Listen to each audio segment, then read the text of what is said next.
In this video, I'll be sharing with you how you can add a debit or credit card to your PayPal account.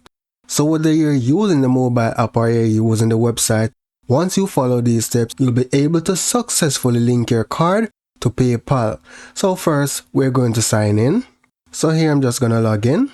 And then in your mobile app, you may see a little menu icon, so you want to select that. And then you select wallet. Here, I'm going to select link card. So ensure you complete your card information. Now, the security code is a 3-digit number at the back or at the front of your card. You'll see it when you're looking for it, right? It's a 3-digit code.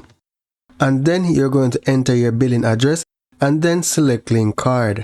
And that's it. Your card has been successfully linked to PayPal. So my card is being reflected here. So that's it for now, guys. Thank you for watching and see you in the next video.